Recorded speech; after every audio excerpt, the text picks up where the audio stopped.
Okay. Okay, I think the stream is working now. Let me know if it's working. There was a bit of a technical difficulty that just happened. Where I think I just passed an entire game without actually recording the stream as intended. Let's see, on the YouTube channel. It is live, it is running. DJ saying hello there. Okay. Sweet. So, note to self, do not schedule 2 streams in one day. Otherwise, YouTube might actually botch it up pretty hard. All right, well, darn it, we just missed the first Chaos game. That's unfortunate. Oh, so unfortunate. Well, I guess I'll just reboot then. I'm assuming none of you guys actually saw that go down. Ah, man, that sucks. Well, today I am going to be playing Chaos, Dwarves, and the Greenskins. Map set. Trying to get ranked on the ranked ladder today. It had recently reset the night before, which means everyone is unranked now. You have to play 5 games to find your new rank, and it should be quite exciting to get to sort of join events and tournaments. Right now, the player population is doing quite good. Actually, I think we have over 10 people today, which is quite explosive compared to how the ladder was earlier. So hopefully we manage to keep this up.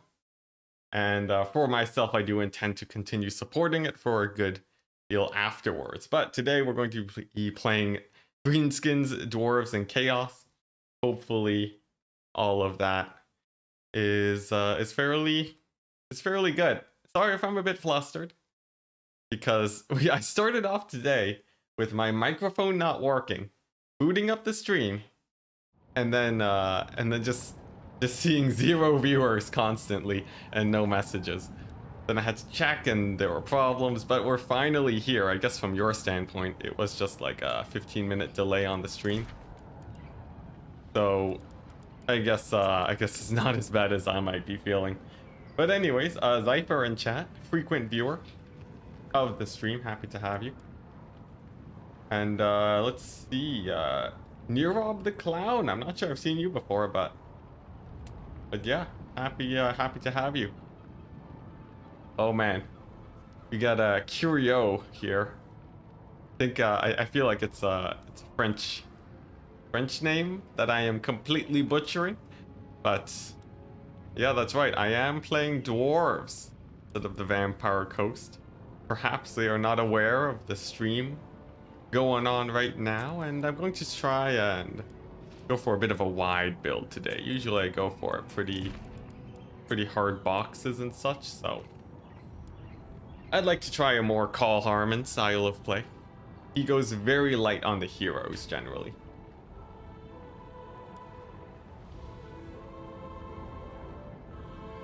Well, thank you very much, Cypher, confirming he's a Frenchie too. Cool. I don't know how to pronounce his name properly though. I can only hope that I am saying it correctly. Now, for the army today, I'm actually going to go for a very heavy infantry dwarf build. I'm gonna give my forces ITP, and then take a whole bunch of Longbeard great weapons that will hopefully chop up the Lizardman forces. Rune of Slowness, amazing for actually sniping out various targets. And then the rest of the army. Well, Rune of Slowness, especially combined with these Dragonback Slayers, is amazing, since they do have the minus 35 speed on them, which basically means that nothing is gonna move if you hit them with both slows. It's absolutely amazing.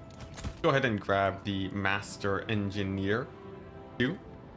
Let's see. I think this is fruit legal, right? Yeah. I only have 2 slows. Wonderful. Oh yeah, for sure. This is very much a snipeable stream. Go for it. Let's see. Oh, I'm one of your favorite streamers. Oh my gosh, that is high praise, as as someone who has started YouTube humbly about a single year ago. I had recently reached my 1 year anniversary for the YouTube channel. It really makes you think, reflect about all the time that has passed. Okay, now my opponent is ready. I have my hero squad, Master Engineer, tons of debuffs, and then the rest of it is going to be Longbeard, great weapon spam. Now the main weakness is that they don't have a lot of melee attack, but I can boost that up with all of my abilities here, and hopefully they'll be able to chop up any Saurus front line. The Slayers will be taken to the flanks, and if I win the front line handily enough, I should be in a fairly good position to just outright win the game. By surrounding the remaining single entities and trapping them with my Slayers. Means I don't really need a lot of ranged tools either, but I will take a single Iron Drake just to force my opponent forwards. Analysis just on point. Oh my gosh, thank you. Well, that is sort of the appeal that I was aiming for when I started all of this. Trying to be a high-level streamer that can really go in depth about the game and its mechanics. Now, Warriors of Dragonfire Pass, definitely a very strong tool too. I will take the restock to buff up my miners. And then what else? I feel like I could take, I would sort of like to take another unit of miners. I will have to cut one of the great weapons on my Longbeards. I guess I'll use them for my backline defense. And then end up with a build sort of like this. Very heavy infantry focused. I guess if I do get kited out, that would be a little bit bad, but I think this should be quite scary to deal with. Against the usual type of rush play from the Lizardmen, the very high melee attacks of everything here should really be able to punish basically everything. The Soul Stealer video was the best until now, you think? Oh, sick. Honestly, I wasn't sure how I felt about that video. I would love to continue the tutorial series, but I've been pouring in a lot of support onto the bot right now. And yeah, just keeping up with that has really sucked up a lot of my time. But as soon as things settle down a bit, I'll definitely be going back to some juicy tutorials and explanation.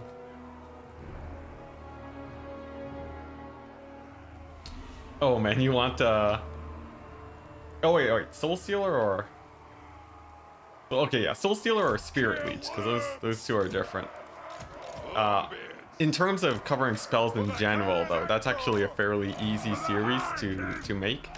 So I'd be pretty excited to continue that as much as I can. See, is your opinion on mass heal themed Tomb Kings build? Focus on the passive of the faction and the Nehekaran lore.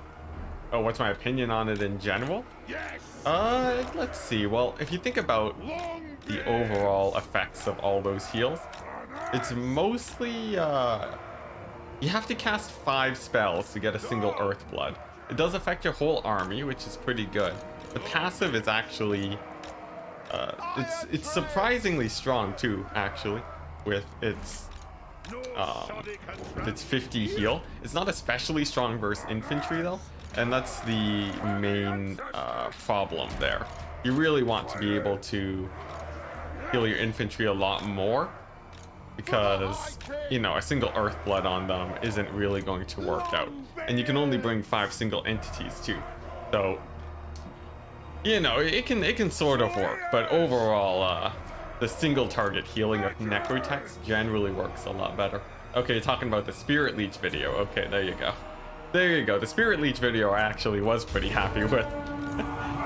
Oh yeah. Let's see, try it and you can cast around 12 spells a game. So that's like 2 Earthbloods on all of your single entities. Honestly, that's not too bad. About 700 health for every unit, yeah. Pretty good. I'm assuming you're combining that with the passive. Actually, no, yeah, it'd be like 600 plus the passives. Yeah, that's not too bad. But yeah, Tomb Kings, the lack of healing really is pretty rough for them. But anyways, we got a game to play against the Lizardmen. It's going to be a pretty heavy armor-piercing skink build, but I do have my blasting charges at the ready, so there's not really too much I can do in terms of a frontal engagement. We do have some pterodon riders in the sky. I can more or less just pivot my army to make it a little bit harder for the flank overload here to get good purchase on me. As you can see, this right flank doesn't really have to worry too much about being exposed, simply because it's just a few skinks. They're not particularly scary. The troll hammers, they want to mostly be shooting at Croxagores, but they will target the flying pterodons if they do get too close. And as the skinks sort of move forwards, I can get ready to throw me some blasting charges. Meanwhile, the Iron Drakes are going to be trying to get into good position. Blasting charges moving up to try and catch out the Lizardmen forces. I think that's a Manticore summon that's actually dropping, and we'll see if I can actually shut down Mazdamundi here. I don't have any stab scrats, I like to call it, on my Master Engineer. Pterodons, they do fly in. It seems like the main engagement is getting underway. Right now, the Lizardmen forces, though, haven't really been able to find too much purchase on a lot of my forces, and actually, Mazdamundi's having a little bit of a rough time today. I can also hit him with a slow, get my Slayers on top of him, and hopefully that'll be able to grind him down fairly well. See if a Flash Bomb is able to hit him here, and then just going to be these blasting charges trying to get value. Now, one thing about the blasting charges, you have to be very careful that they're not too stuck in combat, otherwise they can get pretty bogged down. Actually, I'm going to slow down Mazdamundi instead, specifically so that my Slayers can really shut him down. Shouldn't be able to move too easily now.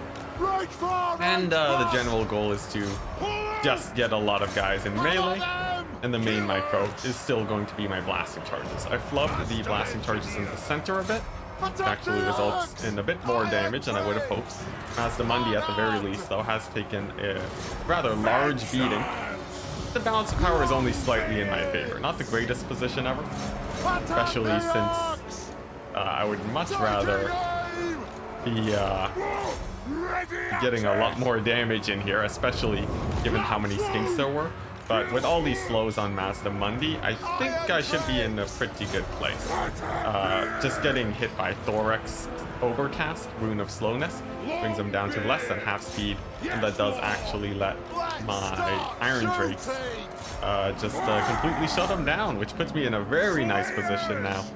There basically is no more Lizardmen infantry, and I can simply carry out the game by just sending in my guys to attack, really. There's no real answers to the Slayers at this point, since all of the skinks are down. And even though I have lost my Trollhammer torpedoes, they're actually not too important in the late stage of the game, with Mazdamundi shut down. The Longbeards, it seems like they actually held up fairly well too, up against the red-crested skinks. And with army losses on the way, I think that's going to be a pretty nice 2-0 victory for us. All right, sweet. GG. Well played to my opponent. I think the build worked out. The build is pretty fine for him. Surprised he actually didn't fall into army losses there. But Mazdamundi on Zlak is a pretty risky take against the dwarves. You can see how much damage the Trollhammer torpedoes got on top of him, with 1800 damage value. Definitely extremely brutal. And while the Longbeards didn't do great because there weren't any Saurus warriors, I think the blasting charges really helped me out against the skinks. I was a little bit worried though. Those red-crested skinks, they would have traded really well into the Longbeards if I was not too careful. But there we go. That's going to be the game. Now report my my win here, and then we can queue up into another match. So that means I only need to play 3 more best of 3s, and then we will be able to see our rank. The goal for today is to try to get to diamond or higher. Fingers crossed that will be possible.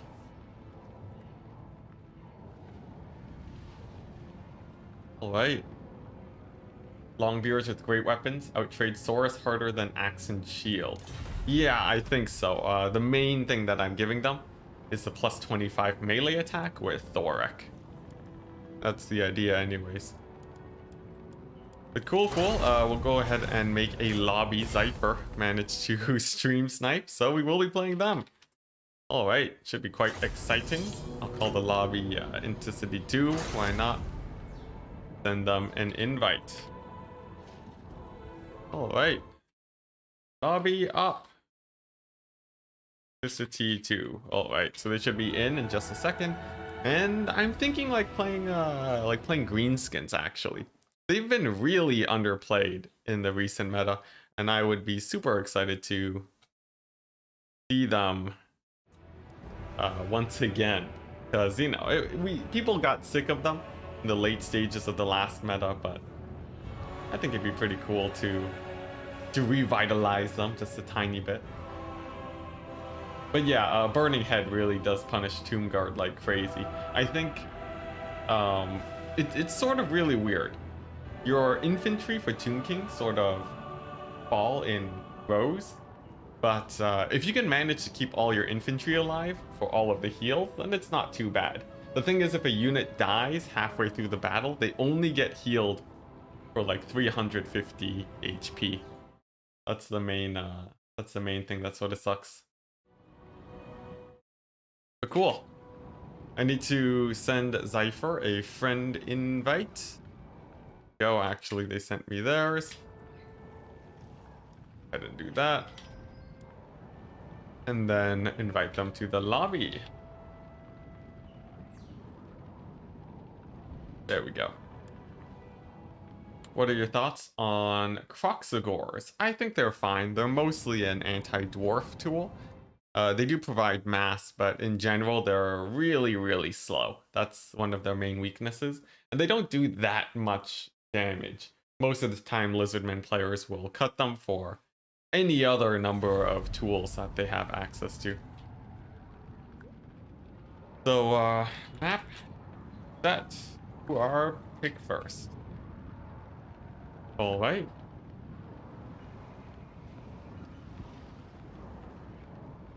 Nice. But, let's see here. Yeah, overall, I think Croxagores, you generally don't take them as Lizardmen, unless you have a very specific plan. Generally, I would say their cavalry do basically the exact same thing, but better. Which is a pretty sad state for Croxagores, but we do still see them in-game. And my opponent, he will be going High Elves, and this is the perfect time to show off the Chaos build against High Elves. So thank you very much, Zypher. The lost game shall finally be seen. And there's Zypher. I believe that's how you spell it. Yeah. So, as I did last game, it's going to be Sigvald with his indestructible kit, cutting his attack damage since usually he's ignored until the late game, and then following up with a single chariot to punish any elite high elf infantry that we see, a single hell cannon that will be sitting in the back, nice and safe. That's right, Zypher is stream sniping. It's fine though. We're going to take 4 Marauder Horsemen, 2 Marauder Horse Masters, 3 Chaos Warrior Great Weapons and Mirror Guard, 4 Chaos Marauders, and then a single Spirit Leech Caster to make sure that we can hit up the various elite high elf forces that will come into play. I am a little bit overspent on money. That's because I took too many Chaos Marauders. And this is going to be the build. High Elves, they're going to be trying to snipe out the Hell Cannon, but the hope is that I'll be able to use my Marauder Horsemen to ward off any dragons that are in the air. Should be good. And then after this, I will be going for the Greenskins, who will be doing their best to work as a first pick. I stand that Greenskins are still a very strong faction, but we will have to put that theory to the test before we actually dive on into it. All right, sorry, I was just checking my Discord. Checking my Discord is a terrible habit to do while streaming, honestly. Um, yeah, I should not do that so that I can, engage with the viewers and so on. No mass. I guess I don't have mass, but I do have my horsemen and the chariots, so I don't think it's too bad. Now, the hell cannon, it wants to be fairly safe. I'm going to put it way back, sort of in this lightly forested area. I'm pretty sure this isn't breaking any of the forest camping rules. I guess you know what? Let's just position here. It gives me more distance anyways, so that's a fairly nice advantage for me. More the horseman on the front, and then I'll be moving my caster very far forwards so that he can act as a spirit leecher. Feeling pretty good. The army of my opponent is quite small, so I'm feeling quite confident because the hell cannon does specialize quite well at killing low numbers of units. So I'm feeling quite good about this. Clearly the river troll rush is unbeatable. Oh yeah, what's it? The river trolls and swamp hags. The water build for the greenskins. I really like, man, river trolls, you just do not see them at all. I guess it is hard to make sure that all units see some sort of play, but there's a lot of greenskin units that just really go completely underutilized. Now the build for my opponent is actually very similar to the build that we saw last time, except this time around it is going to be skirmishers instead of a white lion. I'll be using my spirit leeches to hit up this mage of, actually not the mage of high magic, as they are actually fairly well suited to heal themselves up. Instead, I'll be using my hell cannon to focus them down instead, hopefully chunking down their HP as time goes on. Now, I don't want them to get close enough to start hitting my hell cannons. That would be very bad. In the meantime, I'll just be dancing around with the horsemen and avoiding as many arrows as I possibly can. By camping directly underneath it, I should be able to land quite a few volleys onto them. The first soul quench does land, but I punish the caster with a huge volley of my marauder horsemen. So I think that should be able to pressure them quite a bit. I'll hit them with the spirit leeches too, to give their winds of magic a bit of a run for its money. And then in the back line, I'm actually going to use my marauder horsemen to try and punish the archers. They're actually fairly exposed, and by just simply charging them, they should be in for a pretty rough day. Looks like the caster going for a bit of a breath attack. Good opportunity to get more volleys of my javelins on them, and I actually do manage to rout off the Lord, which means that now is the time to capitalize on this. I'll be bringing in my marauder horsemen along the back, try and chase them off the battlefield. Though I'm not sure if this is going to show up in time, since the Lord sadly did retreat in sort of the opposite direction to most of my forces. I will hit them with the spirit leech though, bringing in my chariots now to start cycle charging the infantry, and then getting my marauders into the fight. Now I'll continue chasing down the Lord. It looks like she is actually going to try and take out my caster. I'll run parallel to her to make sure that he has a better chance of escaping, but it looks like he will actually be going down. Apotheosis does drop on the dragon, and actually my caster comes out of all of that pretty well. Looking pretty nice. Sigvald will be supporting the front line, and then I'm going to be mostly avoiding the sword masters of Poet. I don't want to be taking too many engagements against them just yet, as they are extremely strong anti-infantry tools. Meanwhile, I'll continue focusing down this high caster, trying to take out the dragon. The constant heals are definitely helping her stay in the fight, so I have to be a little bit wary here. I don't want to stay fighting for too long, But I do manage to rout her off, and I do have Marauder Horse Masters to fight the Illyrian Reavers. So actually, I think it is a fairly safe bet to engage onto her now. These Sword Masters are in a bit of a sticky situation too. I think I will actually be able to get a nice surround on them with a lot of my Great Weapon Infantry, and then some Cycle Charges in the back. With my Chariots, should be able to take them out. Casso looks like she is on her way off of the battlefield, which is going to be a huge win for me. And there we go, the Sword Master is getting bogged down. They're in for a rough time. Now, my Hell Cannon crew, I want them to be finding a bit of a safer position here. Definitely don't want to be losing them for no reason, as they could very well save me in the late game. The Sword Masters will be mostly distracted if they decide to actually chase them down too. And that's going to be getting me some fairly good value, even if I do lose the Hell Cannon crew. Meanwhile, the rest of the High Elf army looks like they have fallen. Chariots will be great for cycle charging these guys also, since they'll be mostly distracted and not braced to face off against the Chariots. And with army losses on the way, I think game one could be mine. All right, sweet.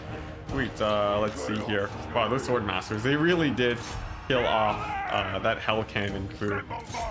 It's very campaign battle-esque, where you just want to kill off that Hell Cannon so they can't siege your cities as effectively. But sadly, the rest of the Chaos Forces really managed to bear down there and win the day. Now, the Hell Cannon, it didn't actually pay for itself too well. It was mostly there to pressure the High Elf Lord, and that's where most of its hidden value actually came from. Yeah, that's right. Stream sniped and lost. Absolutely brutal.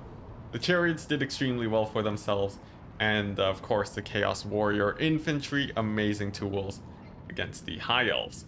Basically, if you're ever worried about elite infantry, just make sure you have a tiny bit of support, and your army will be able to trade effectively. So GG, well played. That will be game number one going to us. We will set the next map and then try and get some green skin action going on today. Also, by the way, the ladder event, maybe one of the worst timed events that I have ever been a part of. It is conflicting with my son HW and his tournament or tournaments going on right now. And it is also, sorry, that's just a loud car outside. And it's also conflicting with the Age of Empires test open beta weekend that's going on. So a little bit unfortunate, but we will continue nonetheless. The ladder's still doing very well for itself despite all of those odds. So I'm feeling pretty good. Any tips for someone looking to get into this for the first time?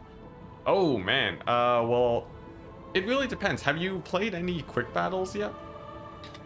If you are fairly proficient with quick battles, sort of your path getting into multiplayer will be different. Let's go ahead and play Greenskins and banned accounts. And what was the other counter? Coast is a little bit annoying. Lizardmen can be pretty annoying. Let's ban the counts and the Lizardmen. But yeah, so if you're getting into multiplayer as a whole, I would say just learn one faction quick battles until you start getting about 30% wins. Once you hit that point, oh, what else? What a mad lad. Once you hit that point, you want to start actually getting into the community, since quick battles aren't really super well balanced for multiplayer, at least on the fun side of things. So I would recommend you join Turn's Discord, the Warhammer Tournament Discord, or my very own Discord in the description. And then start signing up for tournaments, play on the ranked ladder, and you will get absolutely stomped. It won't even be close. But one benefit that you actually get with all of these systems is that a lot of the time, sorry, I'm just setting up my army here. A lot of the time you have to add people as a friend to actually get into their lobbies. And this is the perfect opportunity to message your opponent after and ask for some practice games. It's perfectly fine to do so. and this is actually how I got into multiplayer when I first started playing. Yeah, basically, you know, I would just join a fresh recruit league, playing the tournament, and the person that beat me in the tournament, I would message them and ask them to get some practice in.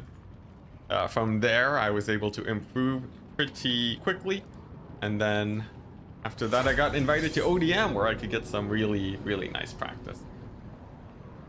You always have a hard time playing green skins into dark elves. Actually, I can't really run chariots here. Let's see here. Actually, you know what? I could go for it. This is a very standard greenskins build, but I could have gone for more cavalry, sort of playing them like Betonia. But anyways.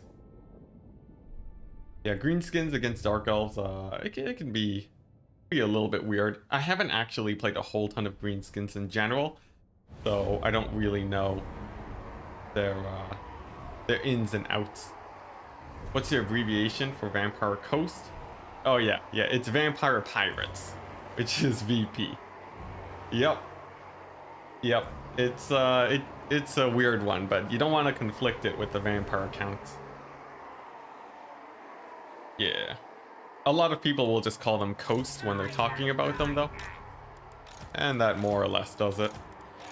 Now this game is going to be up against the Wood Elves. The Wood Elves, a fairly scary force, as they will be able to get a lot of damage in just from kiting. One of the main benefits that the greenskins have, though, is their very heavy amount of shields. Most of their infantry is quite tanky, too. And I have slows to really give them a run for their money. The slows, I'll be using them on the cavalry. And Grom himself will be coming in for my main single entity strength. He'll be able to cycle charge Durthu down if it comes to it. So I'm feeling pretty confident. My skirmishers will be able to punish boxes quite a bit. And that's basically the build.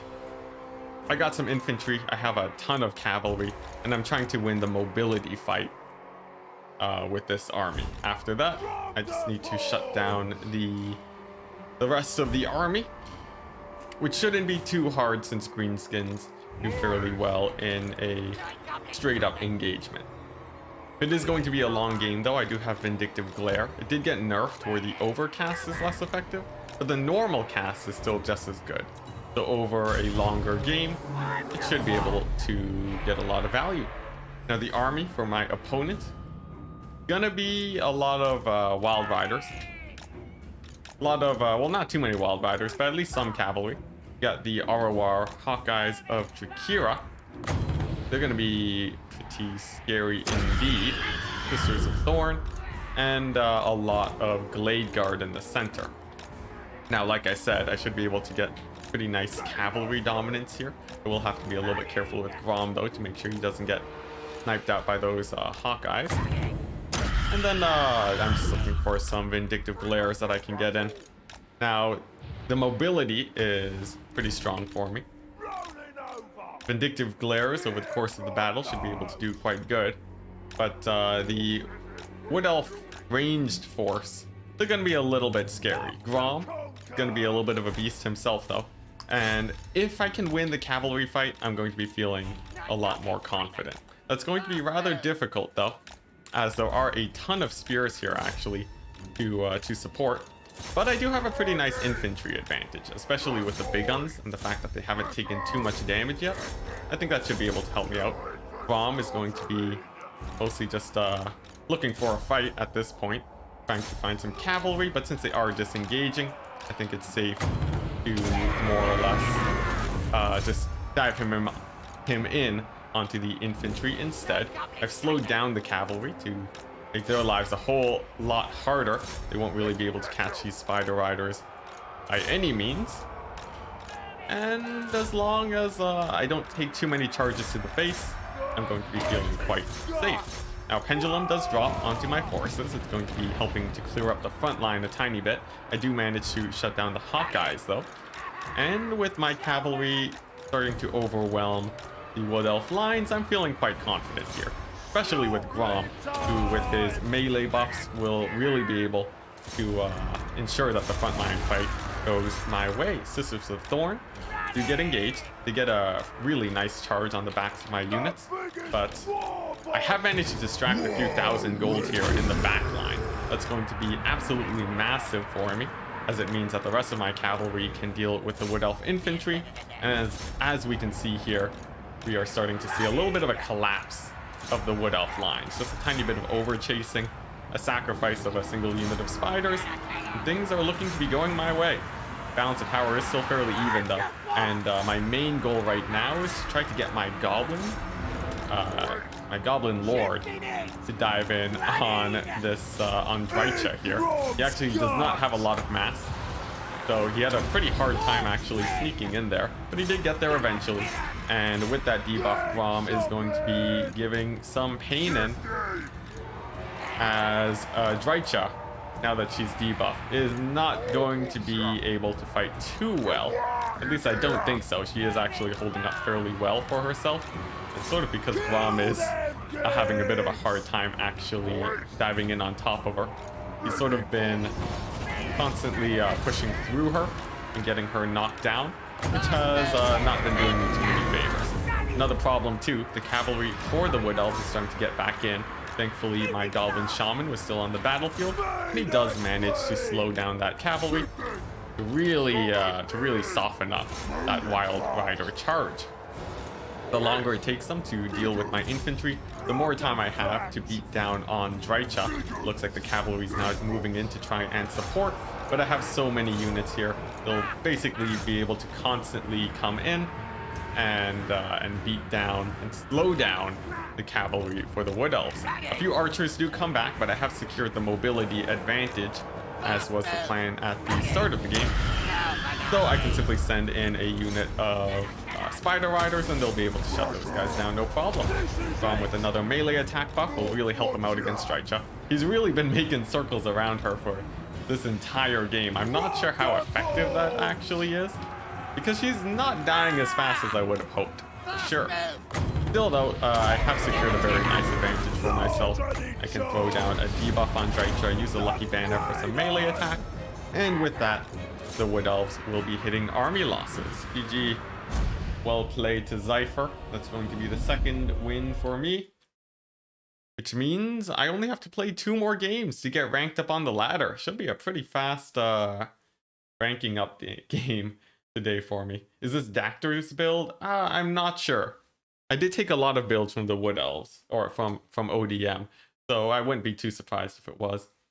Grom didn't actually get that much value. He was sort of just punching Drycha around for the majority of the fight. But honestly, just having so much cavalry, they really won the game for me there.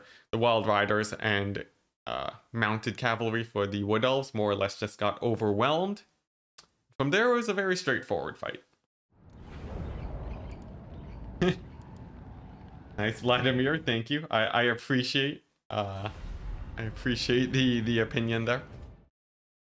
I like to think that my years of Warhammer practice and thousands of hours have been paying off for me. But there are still a lot of players that will wipe the floor with me, especially like we saw in the best of 7 against Falcon. Oh my goodness, can he really punish me? Bobby is up. Enticity 2. There we go. So we match up into Wei, which is going to be our next opponent. See if I can directly invite him. Nope. The map is going to be Valley of Thieves. And let's see if I can find that. Where are you, Valley of Thieves? I'll get back to chat in just a second, as soon as I set the lobby. There we go. Not exactly. It's say Zypher. It's they're really similar. I see. I did modify it a little bit, but I remember talking to ODM about the matchup, since earlier they said greenskins would really like just destroy Wood Elves, but I didn't really have a build at the time, so I pulled one from ODM, and this is what you got. which is a little bit bad since, you know, I don't want to be leaking ODM builds everywhere. But overall, I think this is a fairly strong one. There's other variants too. You can go for stone trolls and so on. This one more or less focuses on the cavalry though. All right, we matched up into way. Hey, Rasta, nice to have you in the chat.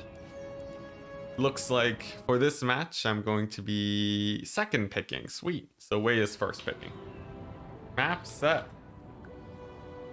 Or pick first. All right.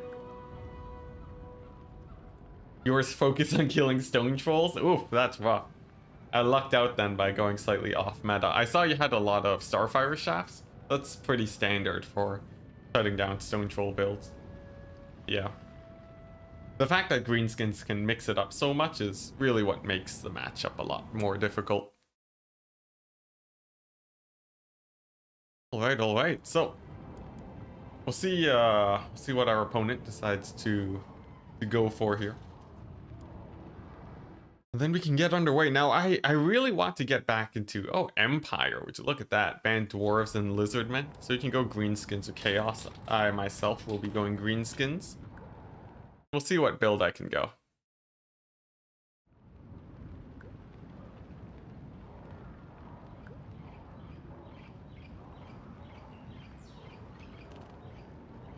All right, nice. So there is a in-game theory, actually. There is a logic where your mix of builds should be strong enough where no matter what your opponent decides to go for, their chances of winning should be exactly the same. So in game theory, it's called the... Oh, what's it called? I forget what it's called. But anyways, that's a general idea of things. And yeah, so if I have enough builds and enough variety, it really shouldn't matter what my opponent decides to go for. Of course, that isn't exactly how well I can play, since of course I will have my own tendencies, but that is what I am working towards. Would it be possible to play against you, Zypher? Oh yeah, if you both just queue up on the ladder, you should match into each other. Alrighty. Are vampire counts competitive? Oh yes, for sure. Yeah, I think Zypher has mostly got it there. Ordlals is a pretty big champion of them. Just with really nice execution and general tactics.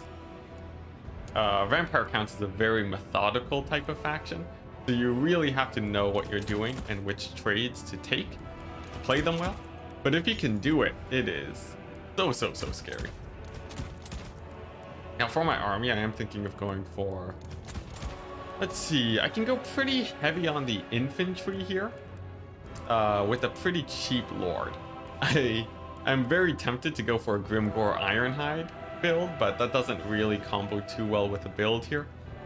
And he might actually just get cycle charged by Franz to death. I guess he technically is anti-infantry, which is really good. But I feel like another lord might do me a lot better. You know what? Screw it. I'm gonna go Grimgor. Just because I think he is that much fun. He is the opposite, the mirror to Sigvald, where Sigvald is extremely hard to kill. Grimgor is extremely good at killing. I'll take him with probably some River Troll Hag support, so that I have a nice set of slows that I will be able to throw down onto any lords that I see. Hopefully, we'll be able to hunt down some Volkmars today. We'll get some terror going too. The River Troll Hag abilities. And yeah, oh man, we got Neckbet in chat. Excited to see Grimgor. Yep, we're taking him. This combo should be fairly scary here. And then I can just go very heavy on the cavalry. So, the general idea here that I go for in builds like this, I go very heavy on the cavalry, and then I use my chariots to more or less secure me the frontline fight. My opponent has to try and counter with his own cavalry to try and ward off all of these boar boys. And while he's doing that, the rest of my army will be pushing in through the center. This is more or less the bread and butter that I do very, very often. You know, when you see me playing as the Beastmen. And I'm trying to apply the same theory here as the Greenskins. Now, I will want a few skirmishers to make sure I don't die to pistoliers. My front line is lacking a little bit, and I actually don't think I need the elite black orcs here. Instead, I can opt for a lot more goblins, because they'll be getting a ton of support from the boar chariots. And that'll keep them in the battle for quite some time, I think. Go ahead and grab a single forest goblin spider rider. The reason I'm doing that is so that I have a little bit of poison slow down any skirmishers we see. I'll take 2 actually. And with that, I think we more or less have a build. Let's go ahead and save it and try it out. Boar boys, they look so funny. What about them? Just a bunch of guys riding some pigs. Shame he's never going to hit Volkmar once. Well, you say that. I do have 2 slows. I can bring Volkmar down to about 20% speed. So if we do see him, I think he might be in for a little bit of a surprise. Go ahead and reset the scores too while we load into the battle. Let's see, who are we up against? We're up against Wei. All right. So the goal for today is to get ranked, and then after that I will likely be tapping out so that I can get ready for the Age of Empires stream. But I think, you know, 4 best of 3 should be pretty good. I also don't want to overlap too much with everyone else that is participating in the streamer event. So all in all, it should work out. But I do really want to get ranked just so that I can, you know, show off that prestige. That's all I really want. All right, so here we go. I have a very cheap front line, but it's going to be reinforced with a ton of chariots. You might be wondering, oh, how are your chariots going to survive against cavalry? Well, the plan is to distract that cavalry with my boar flank. In case we do see Volkmar, I have Grimgor with his slow, a river troll hag with her slow, and combined, Volkmar should barely be able to move, and that'll mean that Grimgor will be able to start ripping some faces off, I think. That's basically the gist of the build. I have a bit of anti-cheese defense, some anti-pistolier guys that will be taking up the front, but otherwise it's very much a front-on rush build. Volkmar hitbox just feels like jank since game 1. Oh really? I've never really noticed that too much. The ladder stole your hard-earned elo you got a year ago. It's still there, Neckbet. It's still there. It's just not on display right now. Now, there are going to be some grenade launchers here for the Empire to start off with. That's going to be a little bit scary. I will be able to ward them off with my skirmishers. The war wagons actually don't get that much value on my forces either. And the reason is because they actually don't have that much DPS overall. They're more of a long over the course of the game type of value. Now I will be taking a bit of damage on my skirmishers as the battle continues. They will be able to successfully push away those mobile skirmishers for the Empire. And I'm hoping that I just don't lose too many models here at the start of the battle. I'm just trying to get myself into the frontline engagement as quickly as possible. My cavalry has successfully moved into the flanks so that they can get ready to really start pressuring the cavalry, and now the battle begins. The front line has gone in. My chariots have pushed through, and I'm going to immediately get them to retarget a separate unit of infantry as soon as they push on forwards. Grimgor and the River Troll Hag will be moving on up to try and get a lot of value, and by bouncing the chariots around, they should be able to get a lot of damage. Now, a Burning Head does slam into my forces, gets a lot of damage in. Definitely not too preferable for me, and I haven't really done much in the way of shutting down this backline. Pretty massive Burning Head does hit me too. And let's see, Franz looks like he's actually going to be causing a few issues. Now, I did do a lot of Spirit Leeches early on. This is a tiny bit of a misplay on my part, but now that I have shut down the Outriders, I'm feeling just a little bit more confident. Most of my chariots are actually quite healthy too, so that's going to be helping me out quite a bit. The Empire Knights have taken quite a beating, but the War Wagons are actually still in fairly good health. Balance of power is in my favor though, and I think with the chariot support, the Empire infantry should be going down over the course of the battle. I do get my first wall also, and I'll mostly just be ignoring those War Wagons. They're not too scary. Franz feigns a dive onto Grimgor. If he had gone in there, he definitely would have gone absolutely annihilated. I think that would have been a very bad idea for sure. And instead, it looks like he's going to have to play more passively. Now, my boar boys, they do get just completely gadded down by those war wagons there. Definitely not too great for them. And I am seeing a possible pick opportunity on Franz now, as he is actually a little bit surrounded here. I should be able to get some slows in on him, but let's see. Seems like he will actually be able to disengage, unfortunately. And I could have used one of my slows to try and actually catch him there, but it seemed a little bit too risky. I didn't want to waste my abilities that early. I do have my 4 chariots though. They will be able to secure the engagements here, as they can more or less constantly chase down the war wagons. Grimgor, ever the beast, he will really not have too many things that are extremely threatening to him. And Franz, he does land in on top of the River Troll Hag. So that means it's time to throw down my slows, get Grimgor on top of him, hit him with another slow, and there you go. You can see he has slowed down to a complete crawl. Grimgor will be trying to get in his attacks. Looks like he actually will be able to land a few. Franz barely able to move. What a terrible fate for him. And I'll even bring in some chariots to help against the various infantry here. So really nice engagement. We brought down Franz to about 2/3 HP. Is really nice, and with my forces rallying, I'm feeling quite confident now. Go ahead and get these chariots right through the infantry. I have routed off those grenade launchers. Pretty nice for me. And now the next plan is to take out the rest of these spears. I do still have a lot of cavalry, so in the late game, these war wagons shouldn't be able to do too much. And the Spirit Leech on Franz. Nope, it's actually Boris. Whoopsie daisies. That should be able to get in some pretty nice damage. He dives in on Grimgor, but he's going to be in for a bit of a surprise, as my cavalry here is ready to support. He takes a huge hit to the face, and even though there is war wagon support, Boris, he stands absolutely no chance against Grimgor. He might even take another hit from the River Troll Hag. That does keep him on the ground. Will he? No! He does not get taken out as he takes back up into the sky. Still though, Grimgor at extremely high HP has absolutely no fear in the world. And so begins the chasing down of the war wagons. I got tons of mobility here. He'll easily be able to take them out. Boris looks like he's getting ready for another big landing, but oh wow, he actually does go for it. I will hit him with the slow then, hit him with the Spirit Leech, surround him with cavalry, and then this should be the end of him.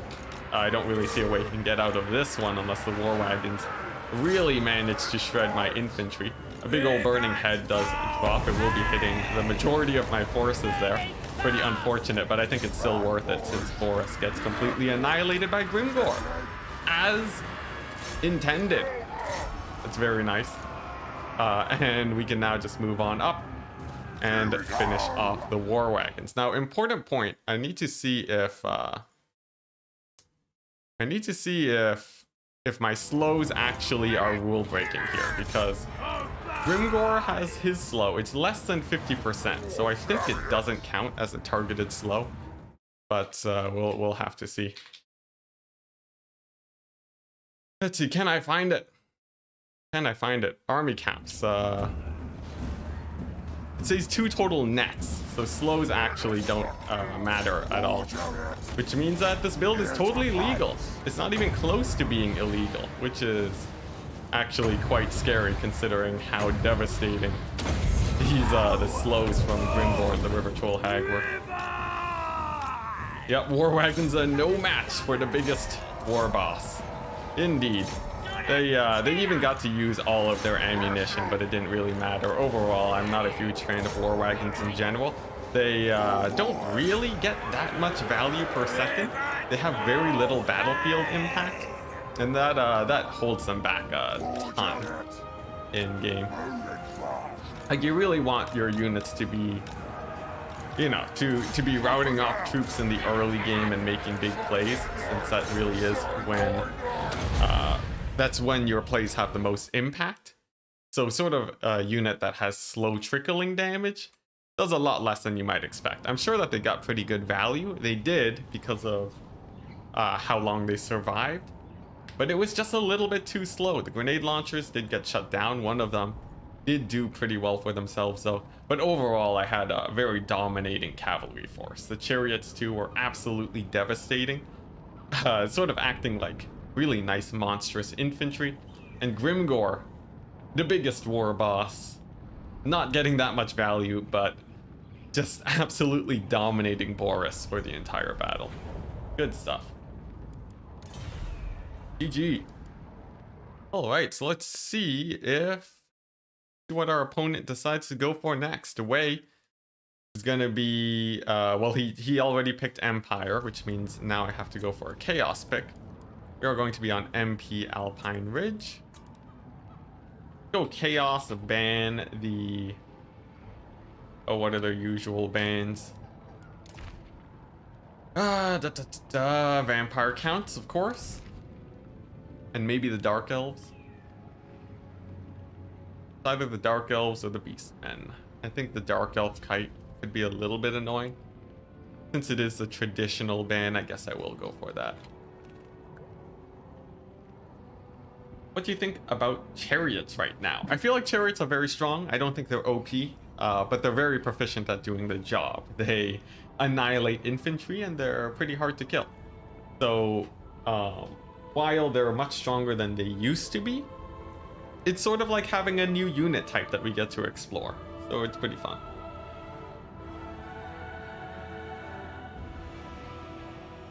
Right now, the mass on the chariots for other factions is still quite low. For example, Chaos chariots will have a really hard time pushing through Saurus and Dwarves. So they're still pretty weak. But the high mass chariots with AP, like Tuskor chariots and Orc Boar chariots, those ones are quite scary. War wagons? Oh man, greenskin war wagon builds. Man, I can't believe everyone used to think they were OP. And then when the DLC actually dropped, we all learned that they were complete garbage. Now my opponent, he is going to be picking Lizardmen. Should be pretty fun. Go ahead and see what our default Chaos build is against them. It's been a while since I played this matchup. No, actually normal Chaos Chariots are unchanged. Kwang. At least I think that's how I say your name. As far as I know, normal Chaos Chariots are unchanged. They, yeah, they don't have any increased mass or anything, and they never benefited from the bug.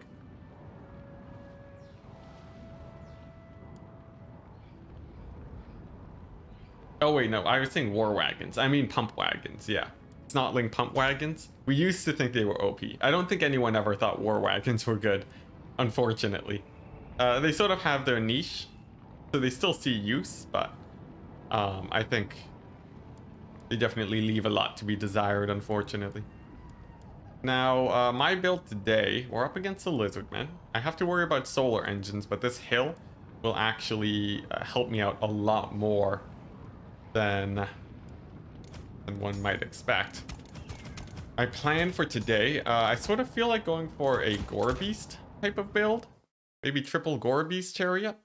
And then just try to overwhelm the Lizardmen front line. We'll see how well this actually works. Gore Beast chariots can run into a few issues, and I really need a big fighter to charge into the center, which honestly Chaos doesn't have a whole ton of. I think Sartorial might actually be a fairly fun pick here. Not a great fighter, but if we do see a box, I will be able to final transmutation, probably get a good ton of value there. Snotling pump wagons, I don't know if they nerfed them. Like, you know, they technically can kill sword masters, but it's a very particular circumstance. They have such low HP, they just rout off instantly. Alright, Wei is checking the fruit rules. Cool. But yeah, the goal for today is going to be really annihilating that frontline engagement. I will want some anti-pterodon defense. A couple horsemen should be able to solve that pretty well. And I just got a bit of a front line. I got Chaos Warrior great weapons, but I feel like almost I don't need those guys nearly as much. Perhaps I can go a little bit cheaper on my front line here. Or maybe a little bit faster. I feel like Forsaken could be fairly good here. Especially since they do grind down skinks very quickly. But maybe I do want the great weapons just because they have more HP, they're a little bit more survivable. Perhaps I could go for halberds instead. That does feel pretty good. Brandon saying, hey, at Enticity, love your content. Thank you very much. I'm trying my best. But here we go. We have a bit of a strange build, as are many of my builds. It's a heavy focus on trying to win the infantry fight. And you know what? I have 3 Gore Beast chariots. Maybe I can go really cheap on my infantry, just to completely overwhelm the lizardmen. Like triple Chaos Marauder great weapons, and then a single unit of halberds for a late game sort of execution unit. Maybe even a unit of chosen halberds.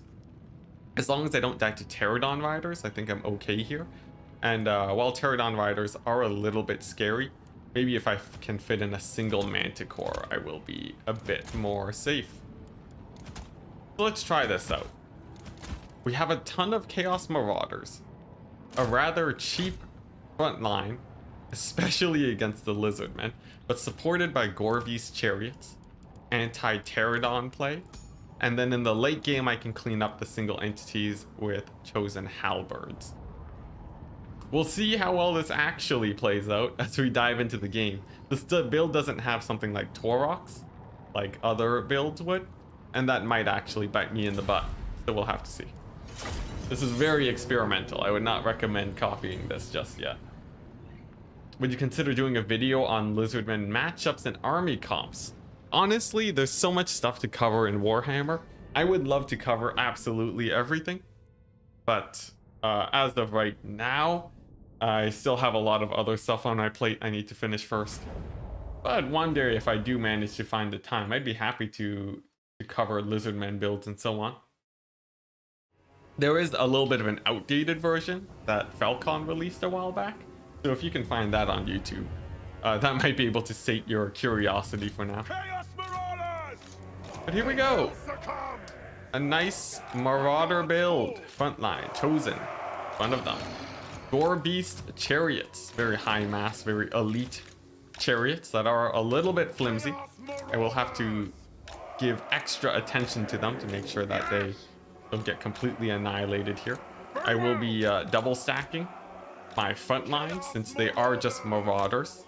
They're very likely to rout off, and I definitely don't want them to be doing that, but they will nevertheless. So as the front line routes off, they'll be getting replaced by much more by the second line of infantry. This will buy time for my chariots to clear up any Saurus that we see, and hopefully that's enough to win the game. Lizardmen beginner tips and matchups. 4 hours 30 minutes. Is that how long Falcon's video is? That's crazy. But yeah, there are a lot of games of me playing Lizardmen though, in my very large catalog of videos, so feel free to check those out too. Alright. I'm a little bit worried about this build. It doesn't have nearly the same oomph that the Beastmen build has, because everything else is just way more expensive. My Lord is more expensive. I can't take Harpies, which would have been good. And I'm not running Tuskor chariots either, which would also be a pretty big money save. But hopefully it all pays off immediately. Some alien skink stalkers do move on up. They're gonna slam right into my Marauder Horseman, getting in a lot of damage right off the bat. Tiny bit of a misplay from me. But I'm going to see if I can salvage the situation by getting a bit of a punish here. Moving in with the Gore Beast Chariots to hopefully get in a good amount of damage. My Marauders are moving on up, trying to slam into the Lizardmen forces. Pulling back the Chariots away from cavalry where I can, although I do still take a few hits here and there. Overall, I think I did a decent job. Most of the Chariots are at high HP, and that's what matters the most to me.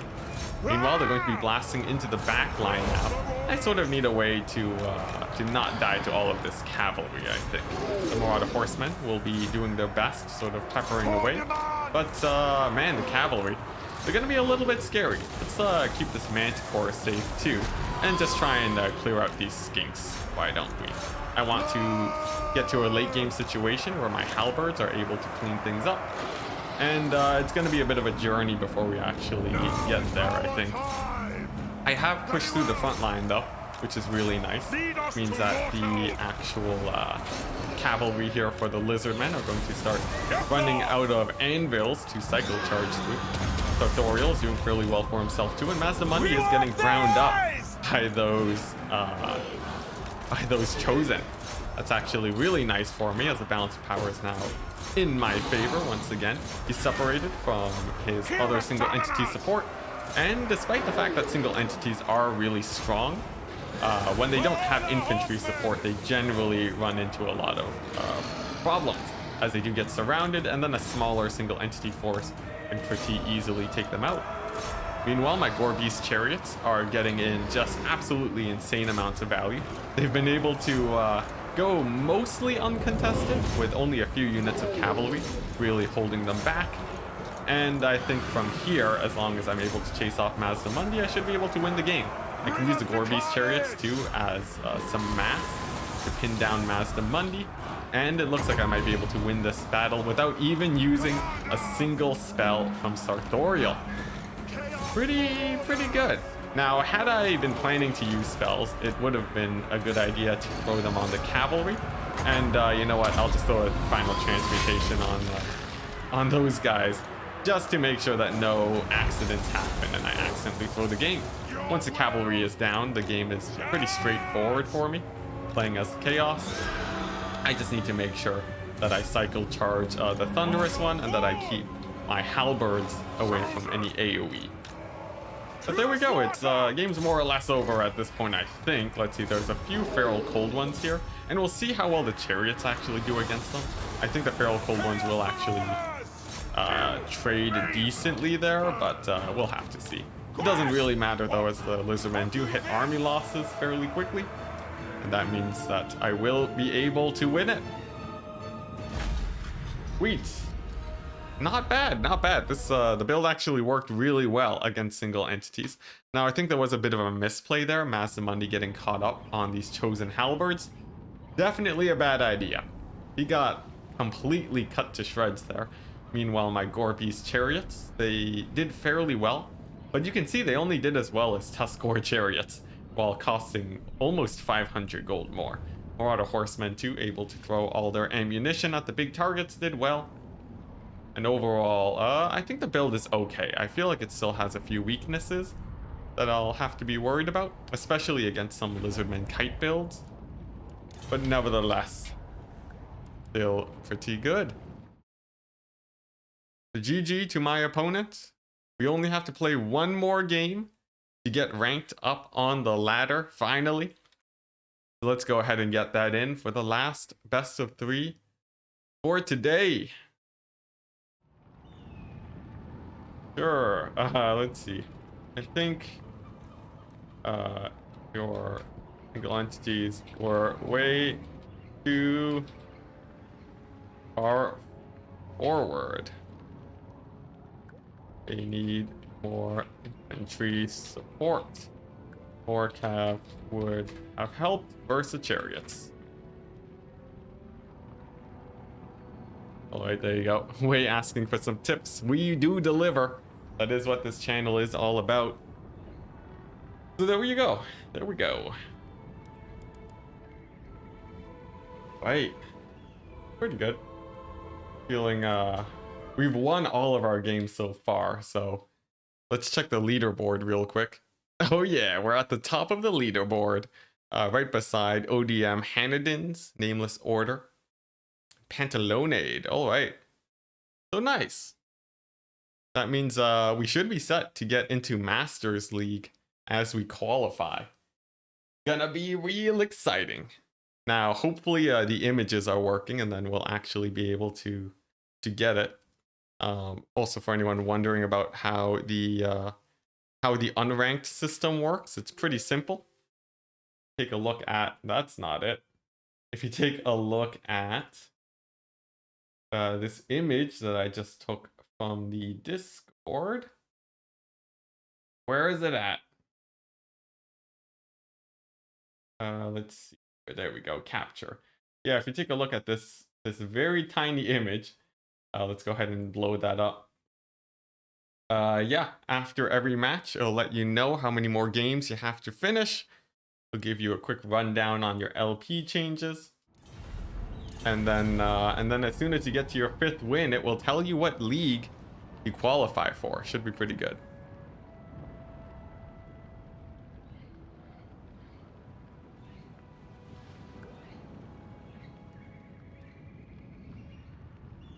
You gotta rush out the gates. Or rush. Beat my time.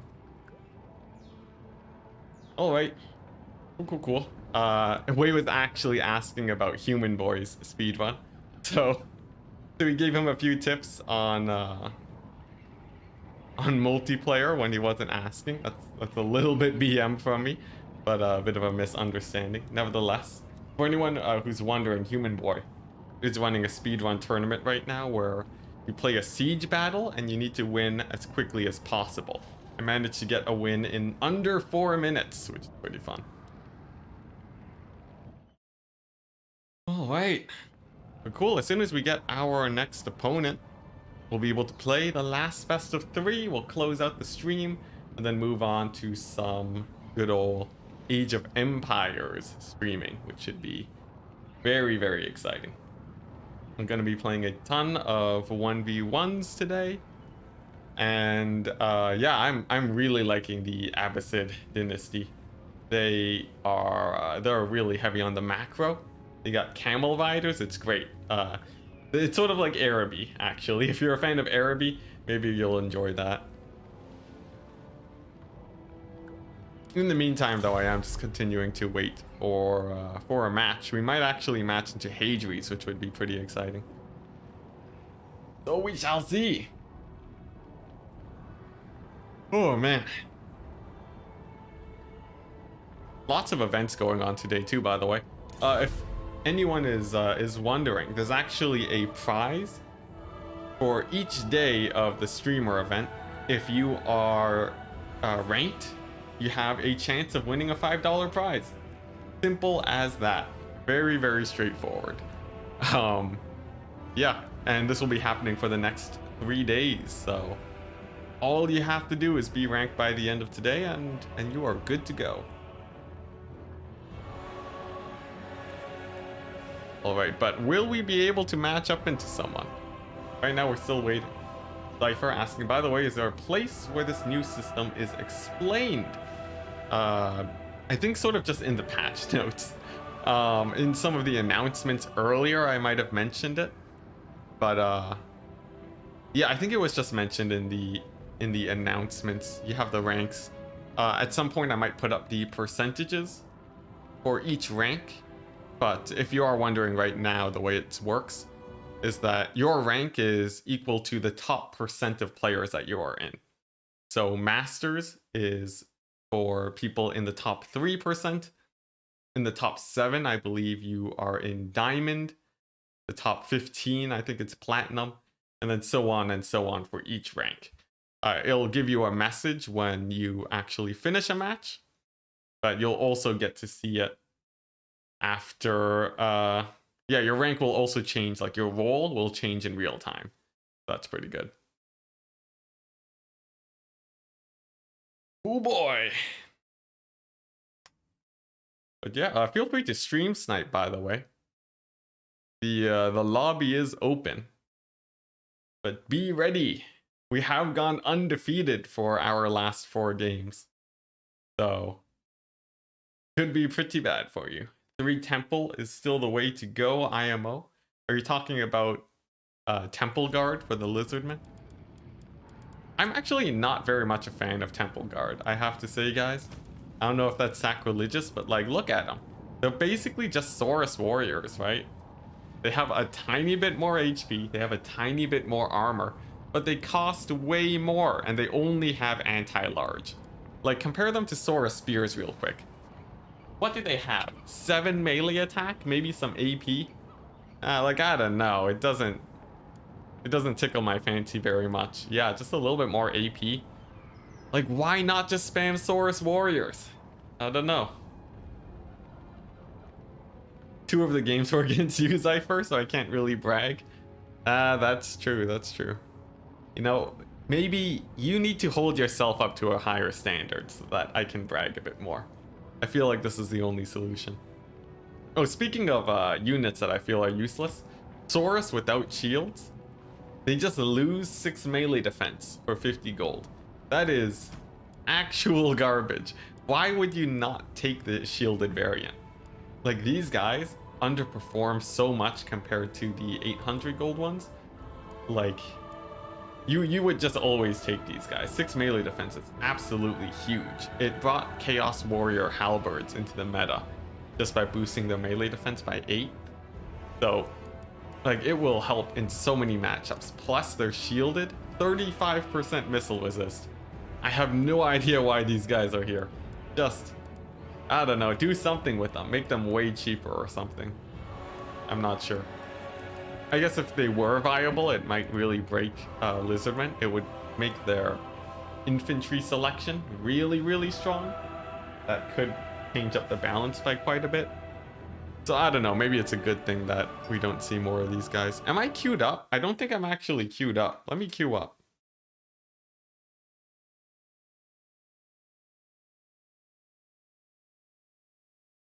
Yeah, that was the problem.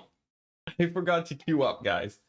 Whoopsie daisies, but thankfully no one else is queued right now, so whew, it didn't actually matter. We're good. Let's see. You take them if you run out of money. I would say even if you run out of money, don't even take them. Take Chameleon Stalkers instead. Do something. Just never take these guys, I would say. The good thing is that you're bronze now, and the only way is up. Hey. So that's not a terrible position to be in. Honestly, the climb and improving, that is one of the main joys of playing multiplayer games in general. So, like, you know, we've all been at the bottom, and it's an absolute joy to watch yourself get better and better over time. Yeah, and you're qualified for the bronze tournament, so that's actually pretty fun. We'll be having one on Friday, actually. It's not announced yet, but yeah, in the coming week, there will be another tournament. It usually does have a $5 prize pool, thanks to my mods contributing, actually. So it's a pretty good place to be. Would they be better if they were 700 and with the same melee defense? Maybe. I feel like 700 puts them in like a much better spot. 700 feels about right. 600 feels a little bit too cheap, and then they might start getting a little bit OP. 700 feels a little bit better, right? But here's the thing: if you take these two guys, if you chevron this guy up to 800, I guess let's see. Gets 2 melee defense. He has a little bit more melee attack. I guess that brings him pretty close with the other Saurus. But he also doesn't have the shield. I feel like 700 would be a good sweet spot. Maybe 725 if they want to have a weird number for it.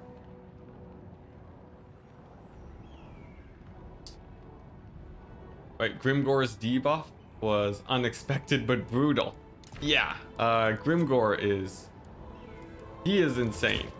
This ability right here makes him really, really good. Imagine having a rune of slowness and a better Helm of Discord at the same time. It's actually insane. This puts Grimgor stats comparatively to 110 melee attack and 69 armor, or 69 melee defense. Also nice. That is insane.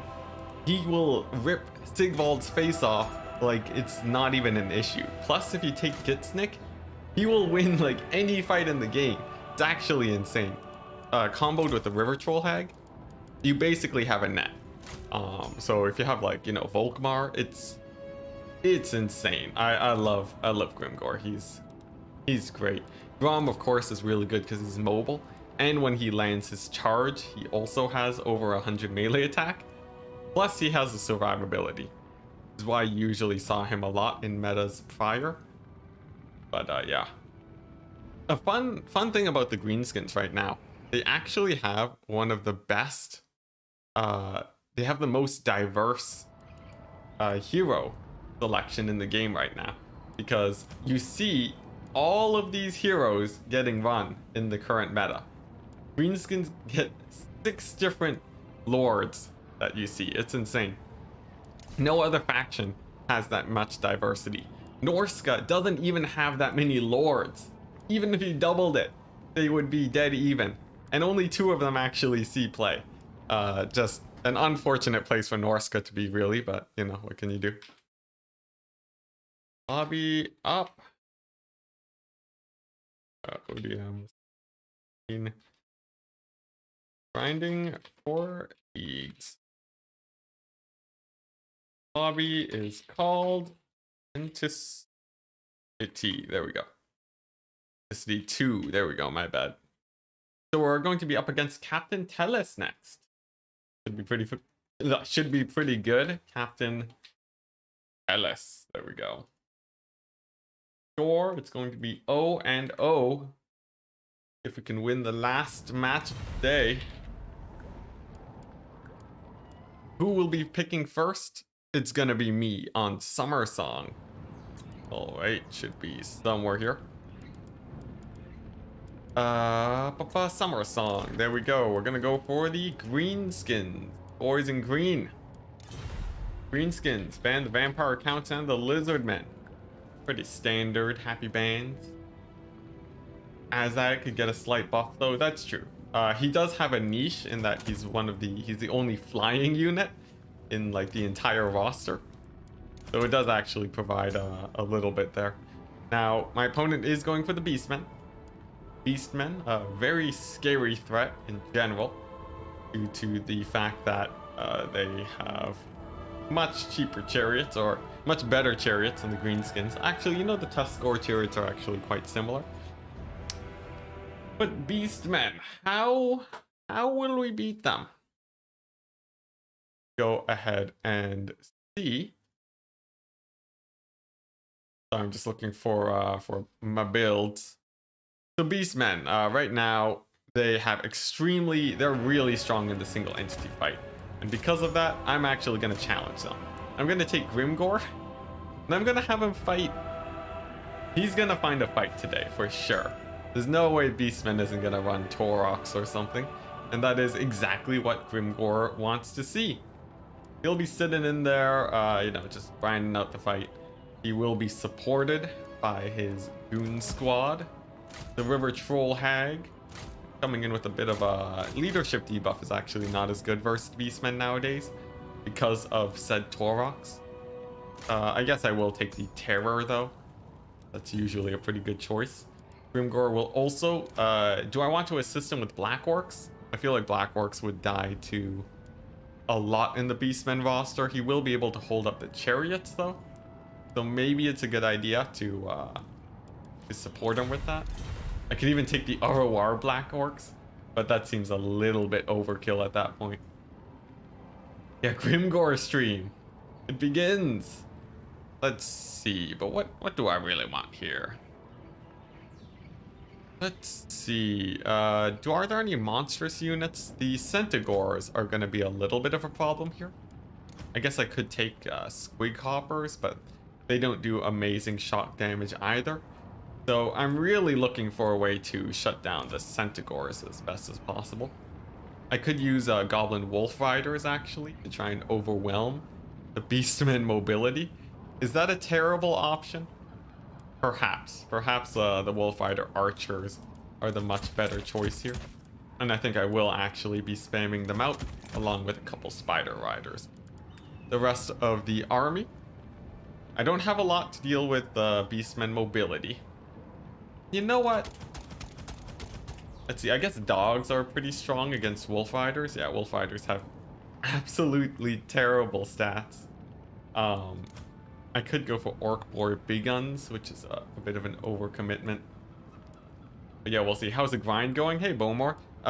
We are 1 game away from ranking up. I just need to finish this best of 3, and then we will be ranked. So far, I'm at the top of the leaderboard too, so I might actually be able to get that sweet master position, at least for now, until other people grind out a little bit more. Right now, I'm trying to figure out a good greenskin build against the Beastmen. I'm going for a pretty nice single entity squad here. Actually, you know what? Arachnarok Spider. Amazing choice, I gotta say. That one feels very good for sure. And then I just need a whole ton of cavalry to hopefully kill out Centigors. I'm not sure what the best way to kill Centigors is as the greenskins. Let's take a front line of Spider Riders, and then I'll use the shock damage of, I guess, my Orc Boar Boys. I know Beastmen have a lot of armor piercing. Maybe I'll try the Savage Orc Boar Boys as my main cavalry force. That feels pretty good. My front line is pretty shoddy though, so I will want to amp that up just a tiny bit. Add a couple normal Orc Boys there. And then I need a way to not die to chariots. I guess I do have a pretty strong center line. I could even take a unit of Black Orcs since I got my single entities here. And that might actually be the best option. A couple more Orc Boys just so that I'm winning against any Ungor units that we see. And then that's basically it. I have no range units, which is a little bit sketchy. Actually, that's really sketchy. Let's cut one of these guys. Demote one of these guys. Add in some skirmishers. Yeah, can't go too wrong there. There we go. We got Boar Boys. We got a very strong center line. And the idea is that Grimgor is going to have his work cut out for him to kill all the single entities. My cavalry is fairly strong. Beastmen will have to commit a little bit on the cavalry front to actually do well there. And if they don't, I should be able to catch me some Tuskor chariots, hopefully. At least before they're able to kill off my infantry line. The Black Orcs will be fairly well defended, so I'm not too worried about Tuskors on that front.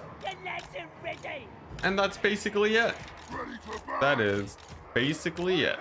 Go ahead and get these guys on top of those Black Orcs. Nice and scary looking. This is going to be my main pocket of strength here. Flanked by some infantry. I don't need to go too wide either. I just need to make sure that my cavalry can cover for any chariots that actually move in. And I'll need to analyze the Beastmen front line to see who actually has the mobility advantage. Now, the good thing for me, the only thing that can kill the Black Orcs, in theory, lose to Grimgor and the Spider. That is all in theory though, so we will have to see. We will have to see for sure. It's fairly likely that Taurox will be able to win here, but maybe not. Taurox doesn't have like insanity stats unlike other situations. So should be good. We should be good. Let's see, what is the worst that happens here? I guess if I get overwhelmed by infantry, that would be the worst case scenario. There is a chance that my flanks will get overwhelmed by the Beastmen. So I'll have to try pretty hard to make sure that that doesn't happen. Beastmen forces here. Gonna be the Bloodroot Behemoth. Standard front line, lots of dogs. They're going to be mostly kited away by my forest, by my wolf rider archers, that is. They are very mobile and they should be able to play keep away fairly well. Taurox in the center. And yeah, I can just move on forwards now. Try and get a good engagement. There are Minotaurs, so my cavalry will have to be a little bit wary. In the meantime, though, we're just constantly peppering down these doggos. I can go ahead and get a little bit of a spider summon, why don't we? There we go. Now, Grimgor and the River Troll Hag, they have their eyes out for this Bray Shaman. Definitely would love to get a pick on him. Gonna hit him with the slow. Grimgor gonna hit him with the other slow. There we go. He can no longer move. And then we're just gonna beat him up. Greenskin style. Just completely diving in on top of him. The Bloodroot Behemoth does actually move in to try and support. The Chariot does manage to escape. My mobility is doing quite well. Dogs haven't been able to get too much value. And Grimgor is going to be on the Bloodroot Behemoth now. Trying to chop it up, getting in as much damage as he can. Some Minotaurs did move into support. That is a little bit scary. But I do have a fairly nice cavalry advantage here, I think. They've been able to do quite well for themselves. Grimgor still chopping it up. Able to do quite well. We have triggered a fairly quick wall. Just due to how much infantry I have. I'm not used to it coming in this quickly because usually greenskins go for a little bit more on the mobility front. But this is overall pretty good. Chaos Spawn are slowly getting chopped up. Grimgor is still in pretty good health. And we can throw in a big old leadership debuff here to really hurt the forces of the Beastmen here. Some spider summons to make sure that the infantry can't get engaged. While the River Troll Hag is having a bit of a hard time, I think she should still be okay. Hitting the Bloodroot with some slows too should be really good for preventing it from cycle charging. It looks like that does work as intended. It is not able to disengage properly, which means that I can pin it down with Grimgor and he can get chopping as he does. So that's pretty good. I will finish chasing off these dogs as they are a little bit scary. I don't want my forces getting chased off here by any means. And as for Taurox, he's just trying to get into the fight, but overall hasn't been able to do too much. The Bloodroot Behemoth is actually having to disengage now, as it is so extremely low on HP, which means I can actually retarget now to Taurox, and Grimgor can go ahead and show him who's boss, getting in absolutely insane amounts of damage. Another aspect of the Dread Knight to start terror routing everything here. And there we go, they start running for the hills. Very nice Spirit Leech on Taurox to really beat him down. And with the mobility secured in my advantage, I think this game should be mine. Very, very nice. Just actually facing the Beastmen in a straight up fight. Not something that you see too often since their update. But Grimgor, what an absolute beast. Completely annihilates Taurox. He's still at basically full HP, like it's not even a problem in the world. Taurox now running for the hills, which means that the Bloodroot Behemoth is also on his way out. And that should be it. There's just a single unit of Chaos Spawn left, really. There we go. Look at that. Grimgor with 94 melee attack. What an absolute beast. Oh my gosh. GG. GG. Also, Wicked, happy to have you in chat. Moderator of many discords. Nice to see. I've been having a very good day streaming the ladder so far.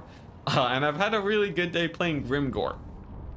He's basically, he'll basically win any single entity fight you want with a little bit of support. The Spider was tanking most of the damage there. And yeah, Grimgor Spider, it beat Taurox Bloodroot. Absolutely amazing. The Black Orcs took no damage at all. And look at that, my cavalry actually did well. Good for them. Sick. All right. That feels pretty good. Time to move on to the next match, which is going to be my opponent's pick on River Amexon. You're gonna steal that green skin build? It's really fun for sure. Yeah, just Grimgor. Just Grimgor things. Oh man. as much melee attack as Sigvald has melee defense. Insane weapon strength. Somehow, Grimgor on the charge hits as hard as a chariot. Think about that for a second. This guy charging into your face is not where you want to be. Plus, he has a slow. He has Hunter of Champions on him. That's great. Grimgor beating up Torox made your day. Yeah, it was not even close. Of course, Torox was getting beat on by 3 different single entities, but pretty good. Pretty good indeed. I didn't even need a Goblin Big Boss, really. Grimgor can more or less hold his own. Oh, and look at that. We've actually jumped up in the viewership all the way up to 30. That's pretty sweet. I will be ending the stream soonish, though. I did have a pretty long stream the other day, so I don't want to burn myself out too much.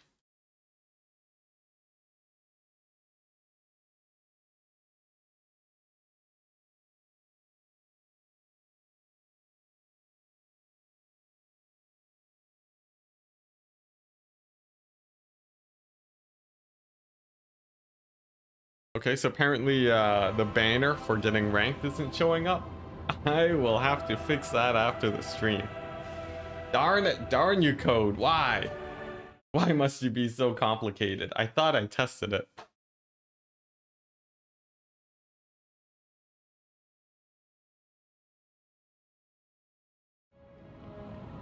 The orcs have a hard charge bonus? Yeah, that is true. And Grimgor is the best. Oh, we got a Lizardman pick. Ban Skaven and Dwarves. Alright, well. Chaos, I think.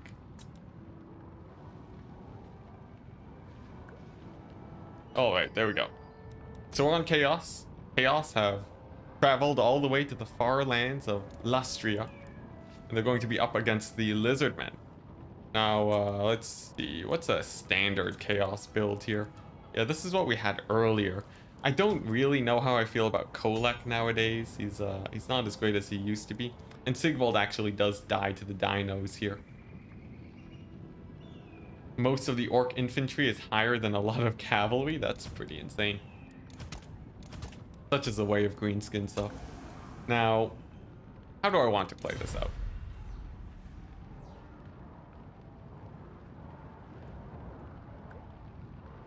How do we want to play this out? I could go for heavy cavalry build. Lizardmen generally not too prepared for cavalry. This could actually be pretty fun. Cavalry and chariots. Something like this. This is a fairly scary combo. Usually Lizardmen have to cheese to survive against Bretonia.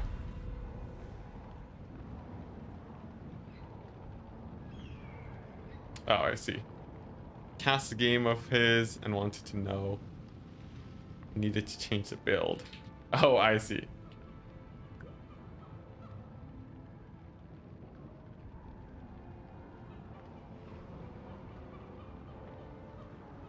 Busy playing it. But yeah. Now, of course, Bretonian cavalry with the heal is a lot scarier than general Chaos cavalry. But I feel like this has to work out okay. To be honest, look how huge orcs are and full of muscles. No horse stands a chance. Man, imagine, like horses have a lot of muscle on them. If you get kicked by a horse, you will actually very likely die. It's pretty scary. So anything built like a horse would be able to just wreck face, honestly. But let's see. I like this build. It's going to be a little bit of a rush. I should be fairly safe against Saurus since I do have my Chaos Chariots. I guess I would like to fit in at least one Gore Beast. Get a little bit more damage in there. What else? My infantry selection is questionable. I'll have to really consider that. But the idea is I want to be avoiding single entities for most of the game. At least until the late game where I can corner them. Hopefully beat them down. I don't actually need this standard die on Sartorial either, really. I honestly don't really need the passive too much either. I guess I'll take stand or die for now and remove it if I have to. But it's a very similar idea to the last game. Very cheap frontline with a lot of heavy support. Maybe I'll take a single unit of Chosen. I guess just a normal unit of Warrior Halberds might be the better choice instead, though. And then with a build like this, the main hole is that I don't have a lot of anti-air. So to make sure, the usual, that I don't die to air skirmishers, I guess it's a good idea that I take a few Marauder Horsemen to make sure that that doesn't go too badly. Whoops, accidentally overspent there. And there we go, this build feels okay. It's very expensive, but the hope is that my cavalry will really be able to hard carry here. So we will see. We will see. Don't forget that the Swords of Chaos. Don't forget the sword. Oh, yeah, the Swords of Chaos. Yes. That sweet, sweet speed and charge bonus. For the low, low price of all your money and barely any damage. Man, I really wish they did that ROR more justice, but sadly they had a bit of a rough time, didn't they? Just a wee bit. Right, but cool. We load into the game. Front line of Marauders, Halberds to do some cleanup against the monsters in the late game. I have an absolute just ton of cavalry gonna be taken to the flanks. Chariots also taking to the flanks. Authorial in the center. And the hope is to get some good melee engagements here, so that in the late game the single entities will die to the Halberds. If I'm not able to clear up the infantry, that's going to be the sign of the game being a loss on my front. So fingers crossed that all goes well. My skirmishers don't have to be that far forwards either, because chameleon stalkers, well, they're rather scary. Lizardmen army is quite large too, which means that my halberds, my lances, should be able to trade fairly well for themselves, but we will have to see as my opponent gets ready. Oh boy. Oh boy. I think this build should work out okay, right? What's its biggest weakness? It is a fairly large map, so there's a bit of a chance that I will get kited into oblivion here. Definitely would not want that to happen. Well, yeah, I guess we'll just have to see. Looks like my opponent is ready, though. Sweet. Go ahead and start it up.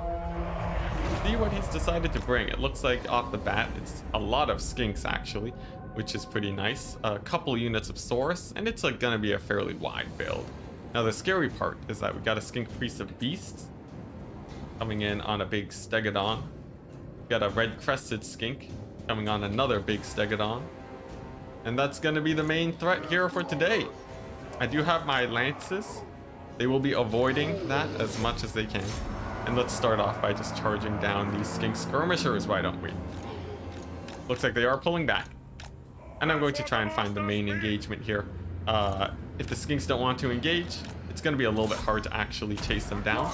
And instead, I'm just going to focus on winning this frontline fight. Right off the bat, I really want to be killing off the Saurus warriors. They're going to be slamming into my lines, just a couple skinks on the left flank, and the Chaos Lances should be able to do quite good. Like I said, I'm avoiding these single entities as much as I can, and mostly using my mobility to punish them there. This Red Crested Skink Chief can eat a pretty big final transmutation, should punish him quite a bit, along with his infantry, and now I can move in with my halberds, start cleaning things up.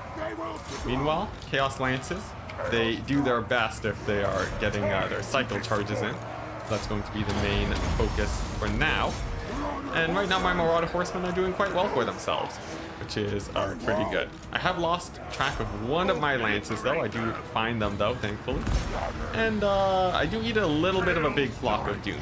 Still though, with the Skink Priest of Beasts sort of having a rough time, I think we should be good. I do want my chariots to focus on running down the infantry here though. And one of the main benefits that I have is that the Lizardmen don't have too much cavalry. So I more or less have free reign on that front. Chaos Lances can now move on to these skirmishers, who are more or less undefended also. And right now, I'm pretty happy with how my cavalry is doing.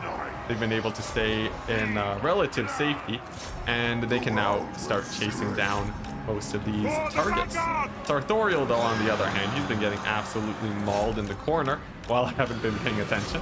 So let's go ahead and disengage with him and see if I can get him to safety. I definitely don't want him to be dying, as he is my lord and caster, but it looks like, unfortunately, he will, due to a little bit of a misplay on my part. It's gonna hurt quite a bit as Sartorial does actually fall.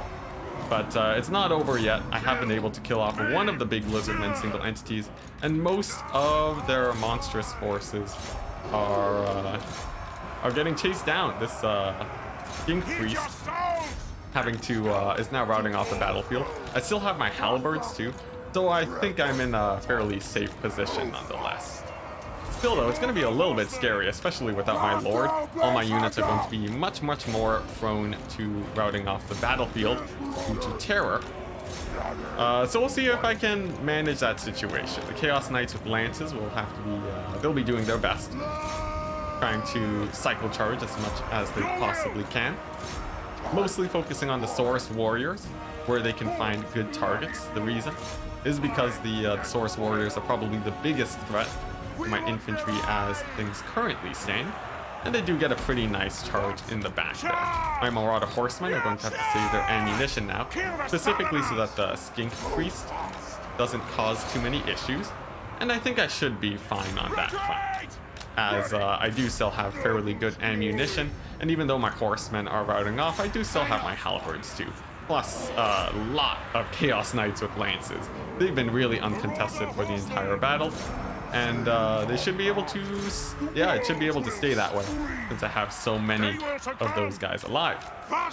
Still though, the Saurus Warriors are still alive. Skink Priest is routing and running off to the hills, so he shouldn't be too much of a problem.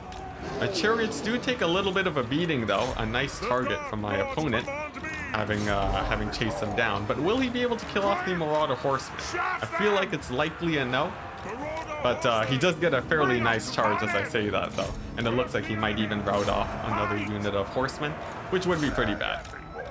In the meantime though, while he is on the pursuit, it does allow my Chaos Knights to get another pretty devastating charge on the forces of the Lizardmen.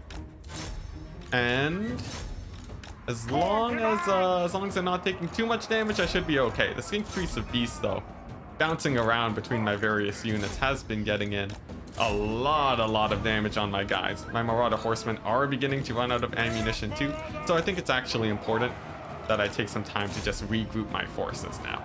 Just clean up the rest of the Lizardmen forces, and then get a big surround with my Chaos Lances at the end of the battlefield. I will be able to use his Howdah to get some pretty nice damage on my guys in the meantime, but I think it's still going to be worth it, just waiting and regrouping, especially with these Chaos Warrior Halberds, who will do the best with a little bit of mobile support. So that's going to be the plan. I have 2 units of Chaos Knights with lances left. This guy can move on to my cavalry force since he is out of ammunition. And now begins the final engagement. Moving on up with my mobility, moving in with my infantry, and seeing if these poor Chaos Knight halberds are able to survive things. Looks like the Lizardman Lord is getting into position for a pretty hefty charge. I will go in for the killing blow here though, and try and get a surround on him, as he is fairly undefended. He has very little infantry support. I don't think he has any spells really to really punish me for blobbing up a tiny bit here. And with the Chaos Knights bearing down on him, I think I should be okay. Looks like leadership is holding pretty well. I have routed off the rest of the infantry with the red-crested skinks now gone. And I believe we have made it. The Chaos Knight Lance build actually working out in a pretty sketchy battle, despite even losing Sartorial. I'm really liking the chariots for my Chaos builds too. They've been able to really dominate the battlefield with some good cycle charging. And there we go. The final win of the day. up against the forces of the Lizardmen. So Thoriel getting absolutely thrown away, but what's this? Cavalry doing well. What an amazing thing to see. My opponent actually really skimped out on his own cavalry this game, and that is what really ended up working against him, opting for a more single entity style of play instead. But just using those Marauder Horsemen effectively really was the win condition there. Oh man, yeah, Contende pretty excited about the Chaos Knights. Aerocrastic in chat too. You caught the very tail end of the stream day. Let me see if I can actually find yeah, we got Merfalf, I think, streaming on ladder right now. Yeah, we do. Oh, right, sick. So I'll actually send you guys over to raid them as I close out the stream. Finish reading up all of your comments. Crazy to think Chaos is so outdated but still very solid right now. A lot of it is Sigvald, who did get an update, but the rest of the army still functions quite well. Yeah, tells you a lot about how having a strong Lord pool goes a long way for sure. Knights are finally recently beefy in this matchup due to the general lack of armor piercing. Yeah, they actually performed exceptionally well there. But there we go, the stream. You can hop on over to Merfalf's stream, as I will be ending off today so that I can go ahead and fix up some bugs that might be lying around in the code. If you are interested in seeing content like this in the future, you can subscribe down below. And a special thanks to my patrons who have actually allowed the ladder to jump back popularity and also allow me to host streams. Thank you very much to Red Wedding Planner, Roman Cool, Biblington for being such generous patrons. With that all out of the way, hop on over to Merfalf's stream.